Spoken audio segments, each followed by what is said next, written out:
Moçada, tudo bom?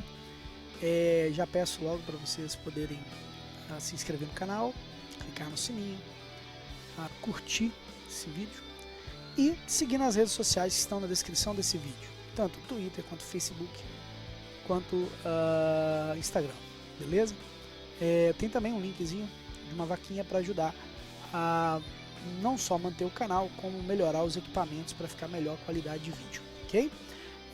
A gente vai falar hoje sobre calorimetria e bora lá, beleza? Vamos lá então. Então a gente começa falando sobre calorimetria, certo? E na calorimetria, metria vem da palavra metre, que do francês é medir. Calor a gente já estudou previamente, é o que mesmo? Transferência de energia térmica, né? De um corpo para o outro, motivada por quem? Pela diferença de temperatura, sempre de um corpo, com temperatura mais elevada para um corpo de menor temperatura, né? Claro que estamos falando isso em condições onde a gente percebe que não há nenhum mecanismo de gasto de energia de forma natural, tá legal? Então vamos lá. Então seguindo,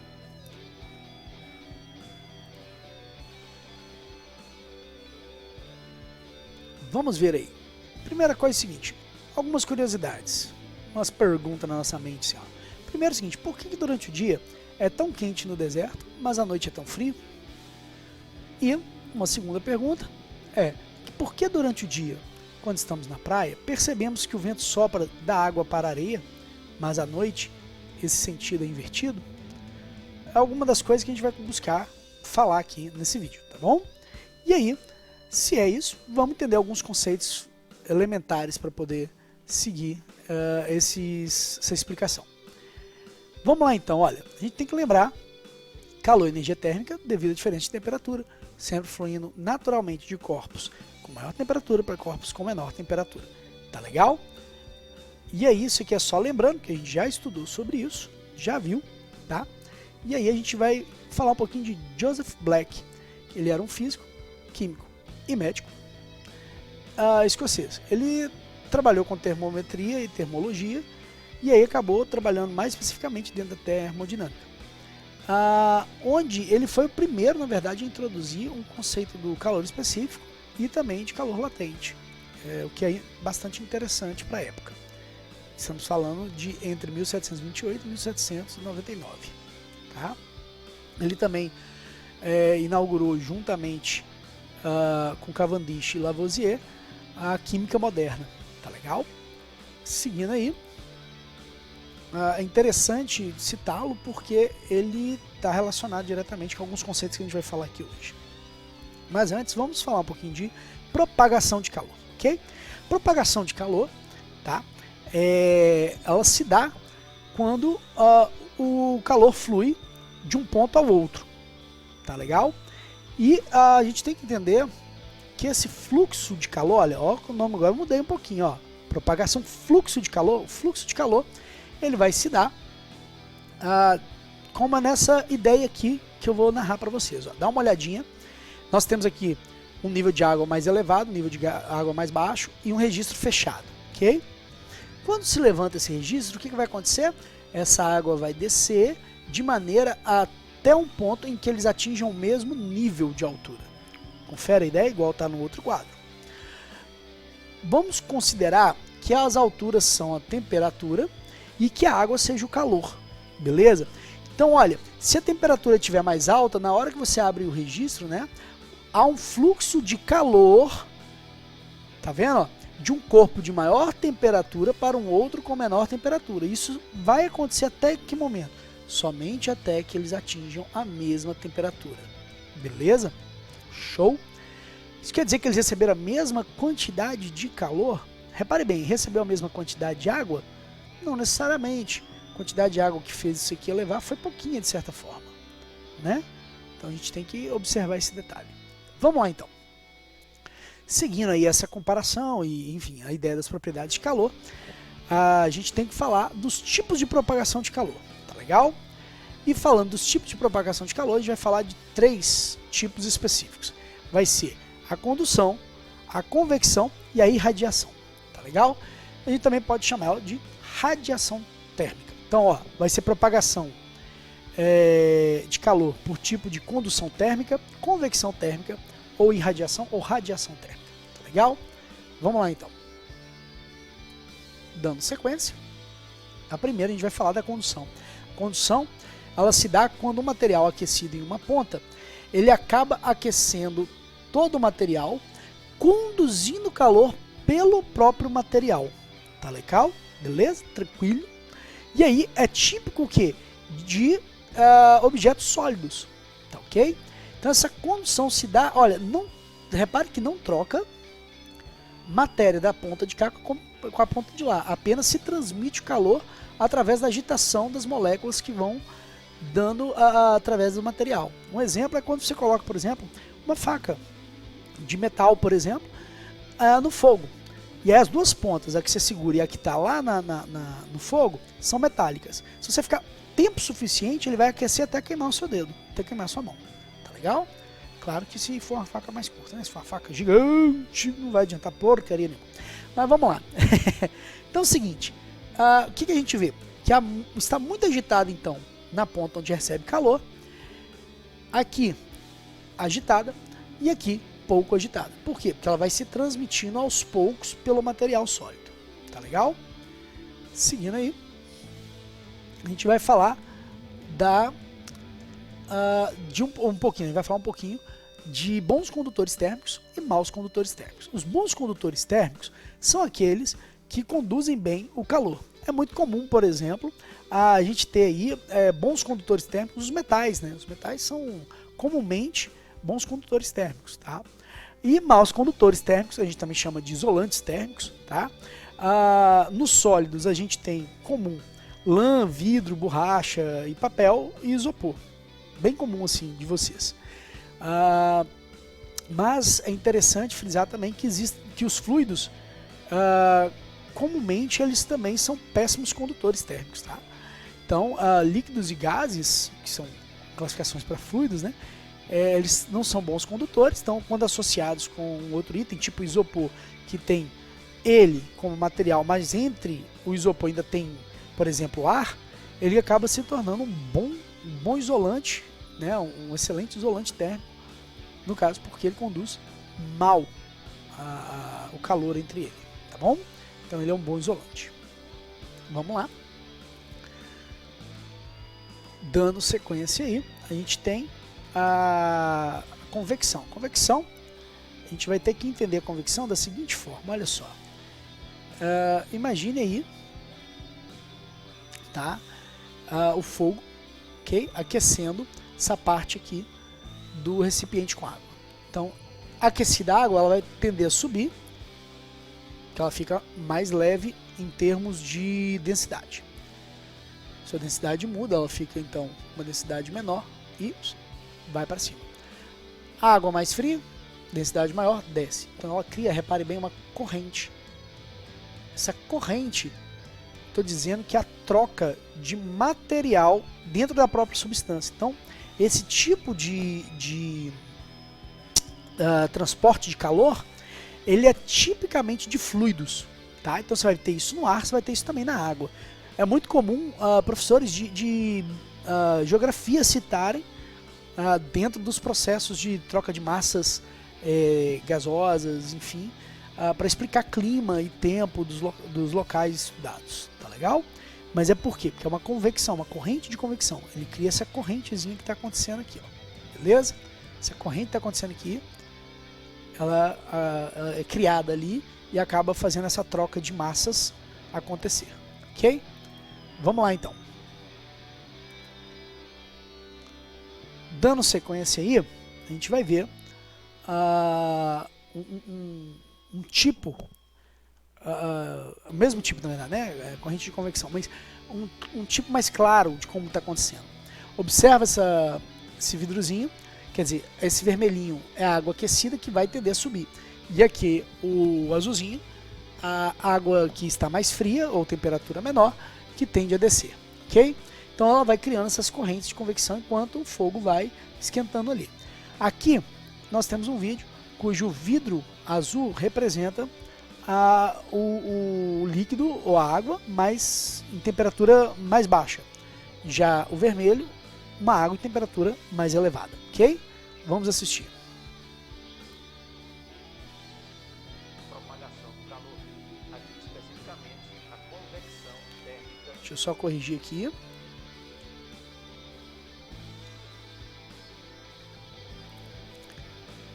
Novamente, vamos lá. Hoje, da área da termologia, vamos estar abordando o tema propagação do calor, aqui especificamente a convecção térmica em fluidos. Então nós temos aí um aquário com água e 2 recipientes, um com líquido azul, água fria, e com líquido avermelhado, a água aquecida, água quente. Então vamos dar início ao experimento.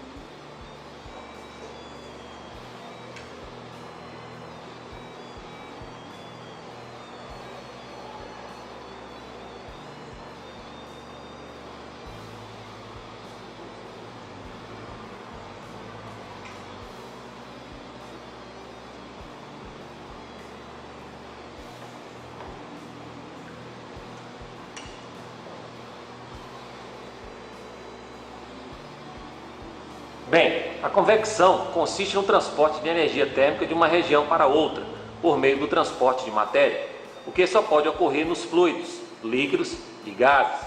A movimentação das diferentes partes do fluido ocorre pela diferença de densidade que surge em virtude do aquecimento ou resfriamento.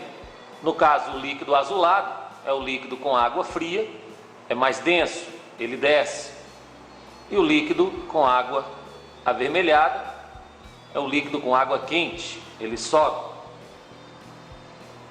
Portanto, devido às diferenças de temperatura, estabelece correntes de convecção ascendentes do líquido quente e descendentes do líquido frio.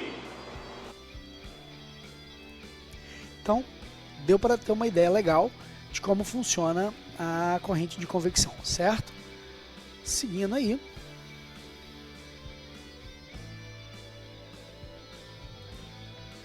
Vamos lá. A gente tem também a aplicação de corrente de convecção em geladeiras. Basta você pensar que o ar quente que está embaixo vai tender a subir, vai entrar em contato com a parte mais gelada, que é onde fica o congelador e tudo mais, vai resfriar e vai tender de novo a aquecer. Então ela cria uma corrente de convecção e acaba deixando os alimentos resfriados, né? Mais gelados, né? Isso não é muito diferente do que acontece na Terra também, tá? O ar quente, que é aquecido por estar próximo à terra, ao solo, ele tende a subir, e o ar frio que está em cima tende a descer. Tá legal? Então também é comum, atípico, inclusive, como eu disse, a geografia explica bem. Né? Esse fenômeno e suas consequências atmosféricas. Seguindo, vamos explicar também onde a gente vê corrente de convecção. Olha, para quem mora em regiões frias do Brasil, a gente tem comumente o uso do aquecedor. O que o aquecedor faz? Ele pega o ar frio, que está baixo, esquenta e joga por cima o ar quente. Esse ar quente, ele não fica em cima. O que ele faz? Ele tende a descer de novo. Então ele vai criando uma corrente de convecção, uma corrente que vai girando aqui. Ok? Mesma coisa, só que agora no sentido oposto, quem mora em regiões mais quentes usa ar-condicionado. O ar-condicionado, olha, repare, ele não pode ficar embaixo. Se ficar embaixo, ele está mal instalado na tua casa. Porque quem fica embaixo é o aquecedor. Ele tem que ficar onde? Em cima. Por quê? Porque o ar frio vem aqui, vai tender a descer, expulsando o ar quente para cima, que quando entrar em contato com essa parte de novo do ar-condicionado, vai resfriar de novo e tender a descer. Então vai criar uma corrente de convecção. Ok? Vamos dar uma olhadinha. Então, ó. Por que quando estamos na praia durante o dia, percebemos que os ventos sopram da água para a praia e à noite esse sentido é invertido? Essa foi uma das perguntas lá no início. Vamos dar uma olhadinha. O que faz isso acontecer? Corrente de convecção. Durante o dia, nós temos o que? O sol esquentando a areia da praia E se você lembrar bem, a areia da praia costuma ficar o quê? Mais quente, né? Você vai botar o pé até queima, lá pelo meio-dia. Só que a água não, tá geladinha, não é? Então o que acontece? O ar próximo aqui da areia, ele tá quente, então ele vai tender a subir. No que ele sobe, o ar frio tende a descer e o ar que está próximo do oceano também está frio, então tende a vir para dentro do continente. Então repare bem, a brisa no início do dia e no decorrer até meados do dia, ela tende a ser uma brisa o quê? Uma brisa que vem do mar para o continente. Então você sente o vento vindo de lá para cá. Só que, quando à noite, a situação inverte.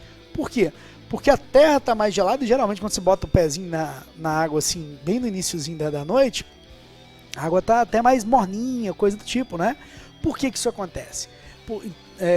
A gente vai falar mais pra frente, deixa quietinho. Mas o porquê que acontece. Mas em tese, quando está acontecendo o quê?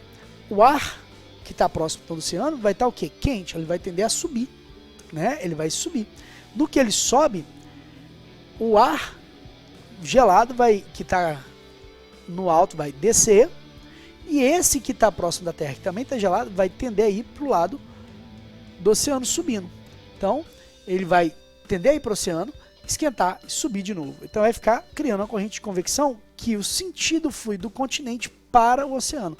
Então quando você está no final do dia, na noite, o vento ele vem do continente e vai em direção ao mar. Beleza? Show? Vamos seguir. Então essa brisa marítima e continental, tá? É exatamente essa explicação que eu dei, que durante o dia ela fica vindo do mar para o continente e à noite do continente para o mar. Ok? Exatamente a mesma coisa que a gente acabou de falar.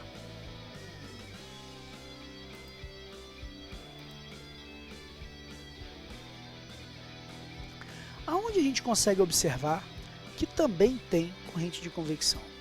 Incrivelmente, na região mais do núcleo da Terra, a gente tem magma, não é isso?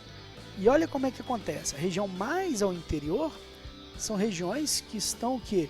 Mais aquecidas do que as periféricas. E aí acaba gerando corrente de convecção no núcleo do nosso planeta.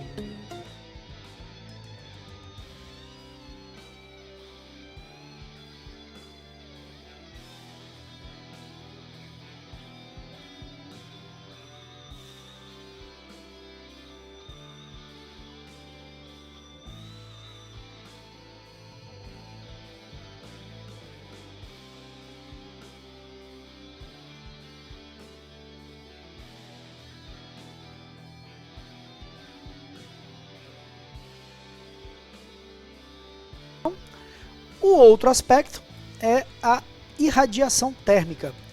Olha que interessante, radiação térmica ela é feita através de ondas eletromagnéticas. O Sol aquece a Terra desta forma.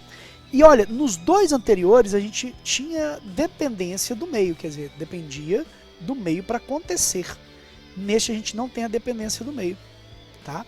Ele acontece indiferentemente do meio. Quer dizer, ela transmite calor mesmo que esteja no vácuo. Por isso que a radiação solar consegue chegar até a gente. Que ela passa através do vácuo, quer dizer, o espaço, até chegar aqui. Ok? E aí, entrando em contato com a matéria, ela acaba aquecendo a matéria.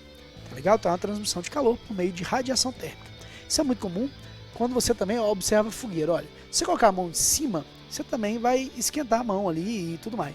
Mas aqui você está tendo massa de gás subindo porque está quente, a gente viu isso já. Aqui de lado, você consegue aquecer a mão por meio da própria radiação térmica, porque ela está emitindo radiação térmica. Tá? Materiais incandescentes têm esse tipo de propriedade, de emitir radiação térmica. Tá legal?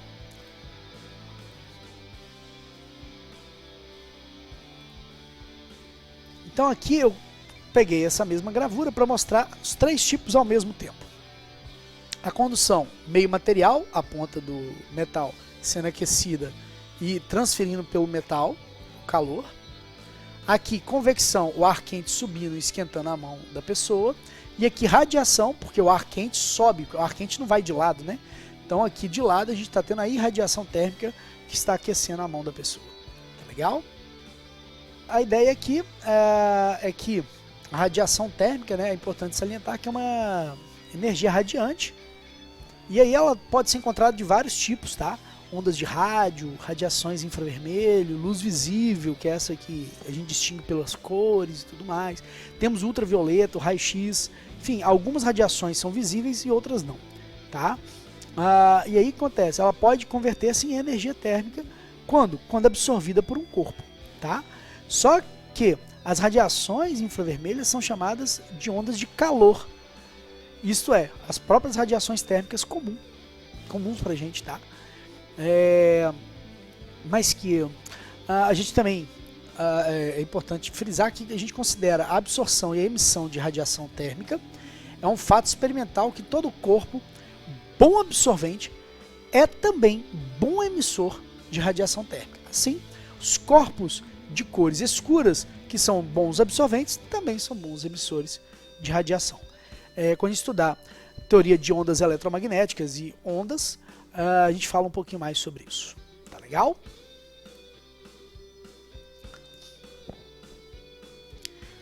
E aí a gente vai falar um pouquinho do funcionamento da garrafa térmica, porque ela usa alguns conceitos que a gente já falou aqui. Primeiro, garrafa térmica, olha, ela tem um revestimentozinho de proteção, né? Tem no caso uma tampa e um exterior de plástico ou metal, ok? E aí o que acontece? Aqui dentro, ó, que é onde exatamente está a garrafa, ela tem uma parede dupla de vidro espelhado. Significa que a radiação térmica ela é refletida internamente e externamente. Significa que a radiação que está interna bate na parede e retorna para dentro, e a que está fora bate nela e retorna para fora. Então não deixa ter troca com o meio. Tá? Obviamente, uma condição ideal seria não ter troca nenhuma. Há uma mínima troca, mas a gente não vai entrar no mérito agora. Tá legal? Existe também, entre essas duas paredes, o vácuo. O vácuo é o quê?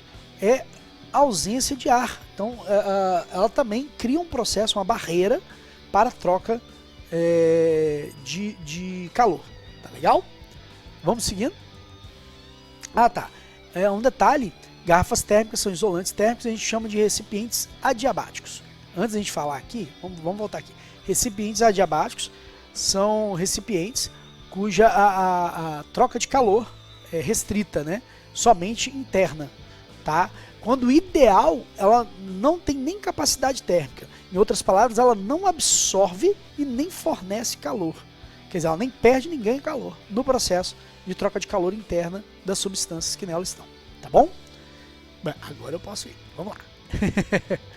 Então olha só, eu também trouxe aqui a ideia de um micro-ondas. Micro-ondas é um forno que funciona à base das micro-ondas, sim.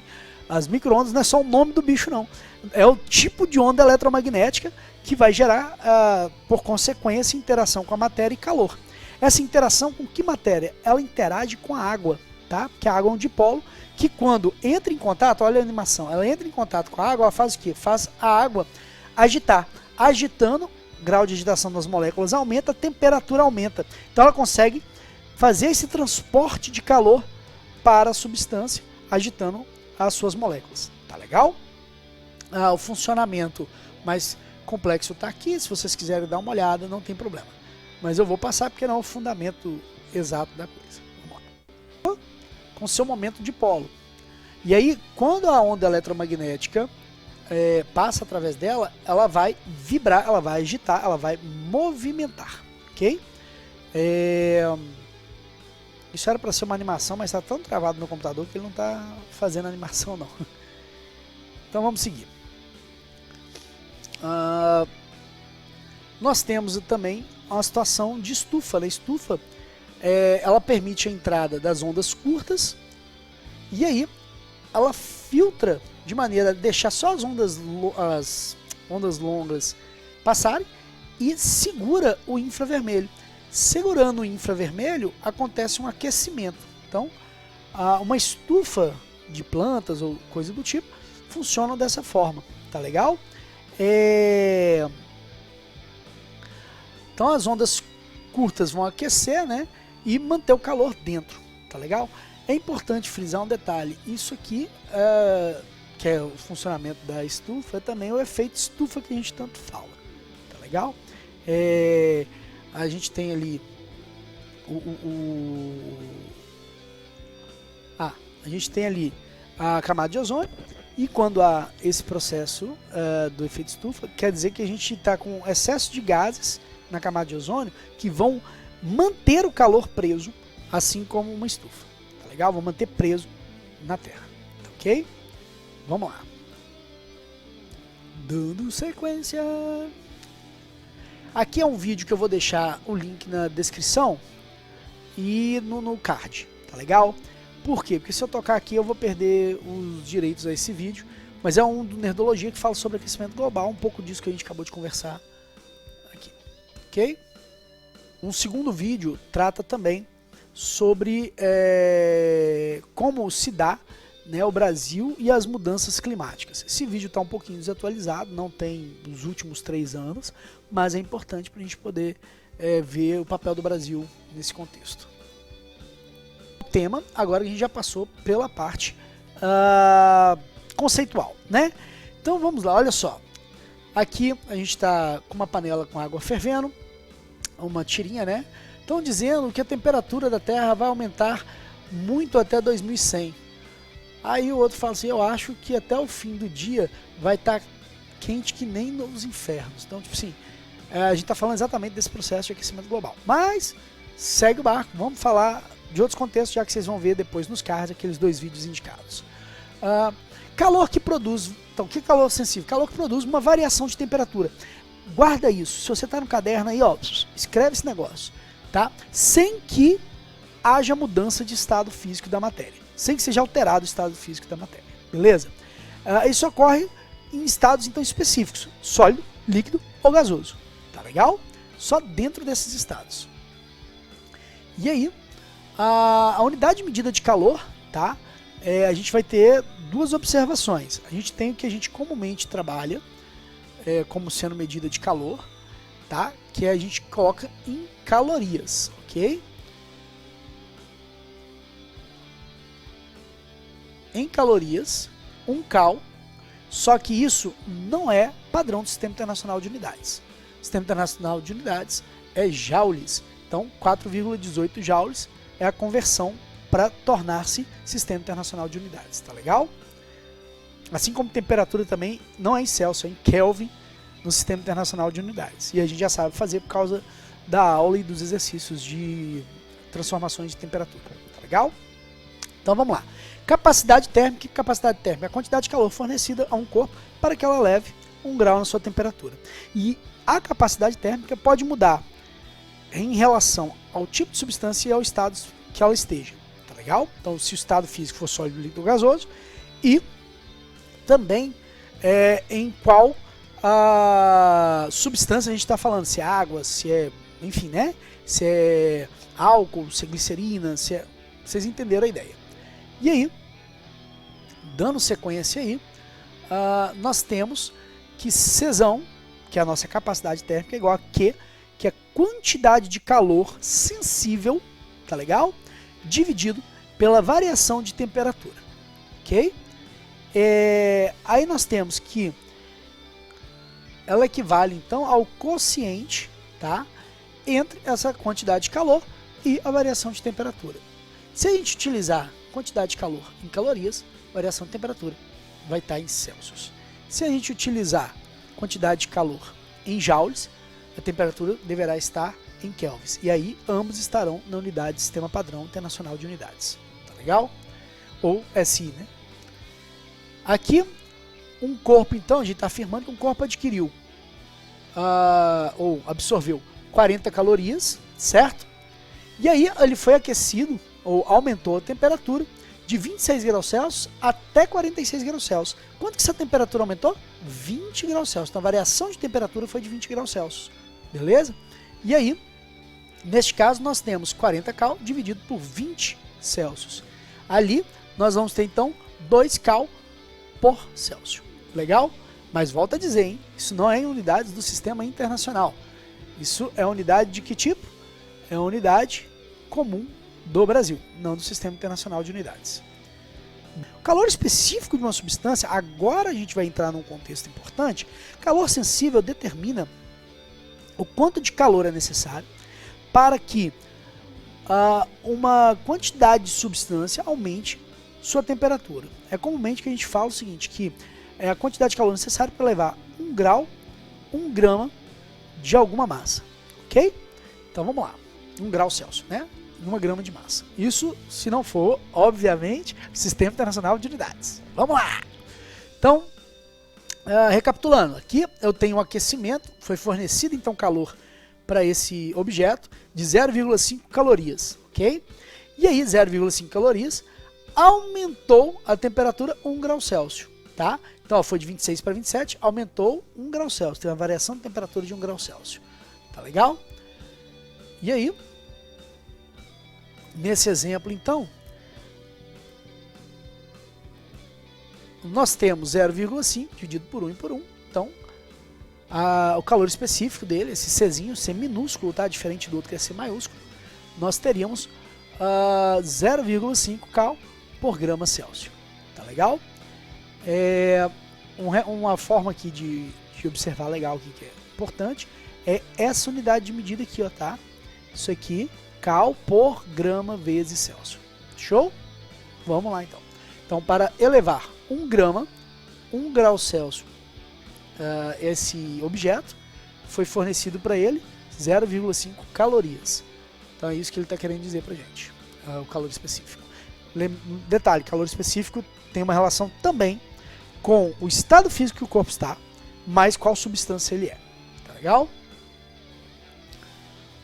A equação fundamental então da calorimetria é o calor sensível, que ele vai misturar dois conceitos, capacidade térmica e também calor específico, tá legal? A equação então desse calor sensível, tá? A gente vai trabalhar. Temos então que é a quantidade de calor sensível igual a mc delta T. O que seria a ideia do calor sensível? É a quantidade de calor para poder mudar a temperatura sem mudar o que? O estado físico. Foi aquilo que foi afirmado no início, tá legal? Ela só pode ser utilizada quando a substância está completamente dentro de um único estado físico, sólido ou líquido ou gasoso, tá legal? E aí então, M é a massa do corpo, tá? Nós temos a C, que é o calor específico, conforme a gente viu antes. E a gente tem também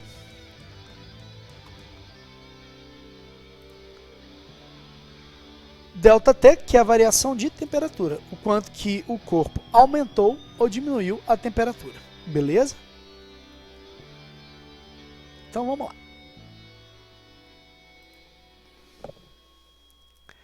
Então aquela curiosidade, no deserto, durante o dia, a temperatura atinge valores muito elevados e a situação se inverte quando é à noite, com baixas temperaturas. Por que isso acontece? Vamos lá. Acontece por conta do calor específico, né? O calor específico da areia, no caso, é um valor específico, ou um calor específico muito baixo. Muito baixo significa dizer o quê? Que ele vai tanto aquecer muito rápido, quanto perder calor muito rápido. Tá legal? E isso acontece com dinâmica tão grande que a noite é muito frio e de dia muito quente. Beleza? Por conta dessa troca de calor muito rápida, tanto para aquecer-se quanto para resfriar-se. Então o calor específico indica com que velocidade, de certa forma, também um corpo vai aquecer ou um corpo vai também perder calor. Tá legal? Uma curiosidade também, que calorias também está associado aos alimentos, né? Quando você vai naqueles pacotinhos de alimento, tem sempre assim, 1 quilocaloria, né? 1 quilocaloria é 1000 calorias, né? Porque quilo vale 1000, é uma proporção de notação científica, quilo, né? E aí, a gente fala que é uma relação com os alimentos por conta disso, tá? Seguindo aí, a gente vai falar da natureza das substâncias para falar do calor latente, ou da quantidade de calor latente, tá ok? E ela só é aplicada quando? Só é aplicado quando o sólido, líquido ou gasoso está mudando o seu estado físico. Naquele momento que ele muda o estado físico, é interessante falar que ele não tem alteração de temperatura. E coexistem os dois estados ao mesmo tempo. Então, por exemplo, está convertendo de sólido para líquido, eles coexistem ao mesmo tempo. Tem porção de sólido, porção de líquido ao mesmo tempo. Por isso que ele não aumenta a temperatura. Por isso que eu não posso aplicar calor sensível, e sim quantidade de calor latente, que é essa que está aí. Tá legal? Vamos dar uma olhada no esquemazinho aqui, olha. Como é que funciona? Você tem sólido, líquido e gasoso, estados bem específicos. E aí, olha só, na fusão, você tem uma mistura de sólido e líquido ao mesmo tempo. Aqui não ocorre variação de temperatura. Tá legal? Só mudança de estado físico. Então todo o calor fornecido ao corpo vai ser somente para mudar o seu estado físico, não para mudar a sua temperatura. Quando toda substância está líquida, aí sim o calor fornecido vai aumentar a temperatura. Perfeito? Da mesma forma, solidificação. Da mesma forma, quando vaporização ou ebulição, tá? Porque são momentos em que estão transformando estados físicos, no caso da vaporização e ebulição, está transformando de líquido para gasoso, então tem simultaneamente os dois estados. E o inverso, liquefação ou condensação, tá legal? Existe um tipo específico, que é quando ele vai de sólido para líquido direto, ou o inverso, né? De líquido para sólido direto. De sólido para gasoso direto e de gasoso para sólido direto. A gente chama de sublimação, tá legal? E aí, isso se dá ao ponto tríplice. Eu não vou entrar agora no mérito, não, é outro momento. Tá bom? Vamos lá. Então, qual seria a expressão? Seria Q igual a ml, onde m é a massa do corpo, igual na outra equação, mas L a gente chama de calor latente. E os calores latentes para a água são 80 cal por grama para fusão, para solidificação menos 80 cal por grama, e aí para vaporização 540 cal por grama, e na condensação menos 540 cal por grama. Tá legal? Isso significa que são fornecidas 800 calorias para levar apenas 1 grama daquela substância. Perfeito? Transformar, né? 1 grama daquela substância. Tá legal? Vamos lá.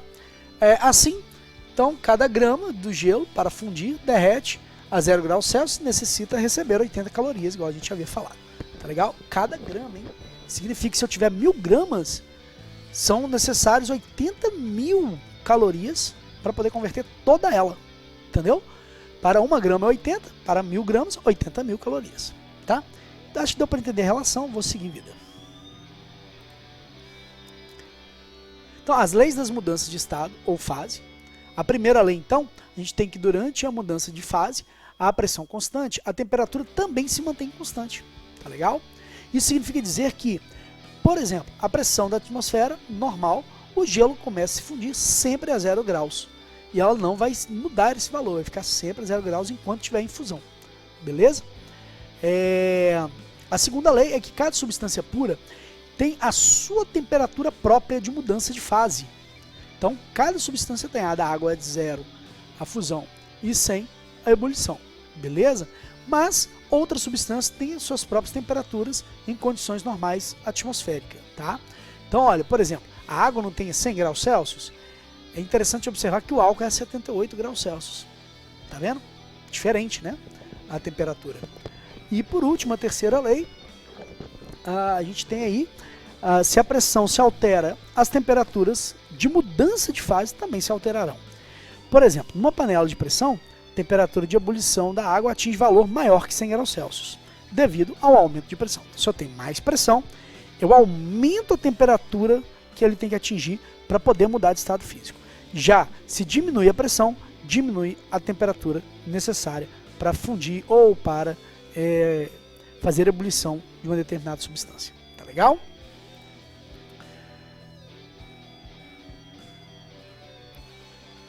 Então, a gente vai considerar uma situação de curva de aquecimento ou resfriamento para uma determinada massa qualquer. E aí, isso é um estudo gráfico, tá? Ela vai relacionar temperatura e quantidade de calor absorvido. Para isso acontecer, a gente vai fazer uma leitura da seguinte forma. Quando eu tenho um gráfico desse tipo, eu tenho que observar que toda vez que eu tenho a temperatura relacionada com a quantidade de calor, deixa eu mudar aqui a tela. Então, olha, temperatura relacionada com a quantidade de calor, ok? nós temos aqui o quê? Uma fase sólida, fase líquida, fase gasosa. Tá legal? Na fase sólida, há aumento de temperatura. Na fase líquida, há aumento de temperatura. Na fase gasosa, há aumento de temperatura na medida que ele vai ganhando calores. Ó, percebam? Quando eu estou falando disso, estou dizendo o seguinte, que nesses processos, ele ganha calor, aumenta a temperatura, calor sensível, que é igual a mc delta θ. Já no ponto exato dessa linha, ele absorve calor, observa que ele ganha calor, certo? Quantidade de calor, ele está ganhando a quantidade de calor, mas ele não tem aumento de temperatura, por isso que ele está em fusão, porque ele está indo do sólido para o líquido, então ele está em fusão. Aqui, ele não tem também aumento de temperatura, mas está ganhando calor, ó. Logo, ele está no processo de transformação de fase líquida para gasosa, vaporização. Nesses dois casos, eu uso quem? Q mole. O Q é igual a ml, beleza? Ou calor latente, tá? Eu esqueci de falar o macete, né? Q igual a mc delta T, que macete. E nesse, Q mole, né? Enfim, mas deu para entender a ideia? Então, nós temos aqui esse gráfico como forma da gente observar o próximo gráfico proposto. Vamos dar uma olhadinha. Nesse próximo gráfico, é o mesmo desenho, mas repare, olha, aqui eu tenho uma temperatura inicial, aí uma primeira temperatura, uma segunda temperatura no estado sólido, por isso está S, ok? Como tem essa variação de temperatura, eu aplico para o Q1, quer dizer, a variação de quantidade de calor 1, o Q macete, onde eu uso o C para o estado sólido e a variação de temperatura do estado sólido. Aí aqui, eu não tenho elevação de temperatura, isso significa que ele está em processo de mudança de estado físico, de sólido para líquido. Então eu tenho ao mesmo tempo sólido mais líquido. Se ele está alterando o estado físico, está mudando o estado físico, eu tenho que usar Q igual a M vezes L. E o L sendo da fusão, desse momento. Aí de Q2 a Q3 ele absorve mais calor e aumenta a temperatura de 2 para 3. Logo, ele está no estado líquido ganhando calor. Se está aumentando essa temperatura na medida que ganha calor, eu estou falando de calor sensível. Então eu vou utilizar para o líquido a variação somente da temperatura do líquido, que vai de 2 a 3, e o calor específico da fase líquida. E aí eu vou ter a quantidade de calor que ele absorveu de 2 até 3. Ok? Depois, líquido para gasoso, eu tenho aqui a evaporização, né? E essa parte aqui, ele vai estar, então, ao mesmo tempo, líquido mais gás, certo? Porque ele fica com a temperatura estacionada, então ele está em transformação. Transformação, estou dizendo então que ele está ml, quer dizer, está a calor latente, né? E aí eu tenho aqui então L da ebulição. E por último, para fechar aqui, ó, nós temos um aumento da temperatura de 3 até 4, onde ele absorve uma certa quantidade de calor. Mas olha, ele não está com uma quantidade de temperatura aumentando. Se ele está com quantidade de temperatura aumentando, significa que é calor sensível. Gasoso, gasoso, beleza? Ficou show, não ficou? Então, é isso aí. Lembrando que, no sentido inverso, que na solidificação, ele tem L's positivos, né? Calor latente positivo.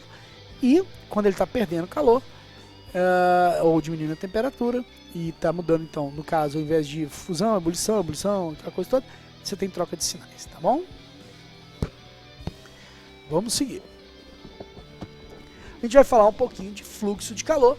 Fluxo de calor é a quantidade de calor que está passando de um corpo, ou ele está absorvendo, enfim, né, durante uma certa quantidade de tempo, certo? Ele pode ser definido como calorias por segundo, calorias por minuto, mas e também quilocalorias por segundo, tá ok? Mas para ser Sistema Internacional de Unidades, ele tem que ser em watts. E aí não pode ser calorias, tem que ser em joules por segundo. Tá legal? Esse é o Sistema Internacional de Unidades.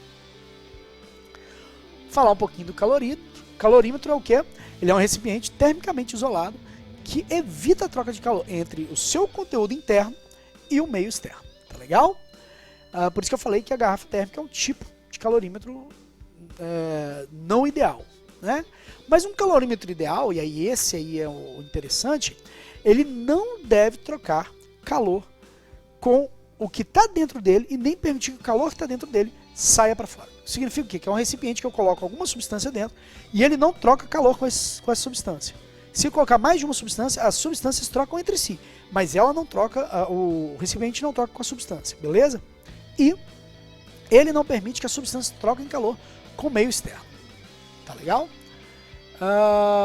Para que ele serve? Ele serve para a gente poder chegar a algumas conclusões de equilíbrio térmico ou coisa do tipo. Como já tinha dito, né? A garrafa térmica é considerada um tipo de calorímetro não ideal. Tá legal? Por isso seu cafezinho fica quente durante muito tempo. Beleza? E aí as trocas de calor num sistema com vários corpos, e vamos considerar esse sistema com vários corpos, a gente vai ter sempre o quê? Que a soma do calor cedido mais o calor recebido vai ser igual a zero, porque a quantidade de quem está cedendo é a mesma de quem está recebendo esse calor. Então ele só está migrando de um corpo para o outro se for um sistema isolado. Tá legal? Isolado de onde? Do meio externo. Né? Então só aquelas substâncias internas vão trocar. Se um sistema tiver mais que 2 corpos, quer dizer, N corpos, a gente vai somar a quantidade de calor trocada por todos eles e tem que dar igual a zero. Por quê? Porque imagine que Q1 esteja perdendo calor, mas o 2 está ganhando. Então aqui vai ser negativo e aqui positivo. Aqui é menos 10, aqui é mais 10, porque ele está absorvendo a mesma quantidade que o outro perde. Logo, menos 10 mais 10, zero. Ok? Mas se eu somar em todo mundo, tem que também dar zero. Ok? Então, neste caso, um sistema termicamente isolado ou de um calorímetro não ser o ideal, a gente tem que levar em consideração a quantidade de calor que acaba se afugentando para o meio ambiente. Tá legal? E aí sim, esse calor fugido para o meio, somado com as trocas de calor, será igual a zero. Mas isso para um não ideal. A gente estuda geralmente situações ideais e quando não ideais ele fala quanto de calor fugiu para o meio ou pede para você calcular, sabendo que esse princípio tem que dar zero, então você sabe a diferença que está faltando. Mas é meio raro isso aí, viu? Seguindo, aqui é mais um videozinho que eu vou deixar alencado aí para vocês também no card, porque senão eu perco direitos desse vídeo. E aí, o Vamos Exercitar são exercícios que eu vou deixar para as videoaulas seguintes.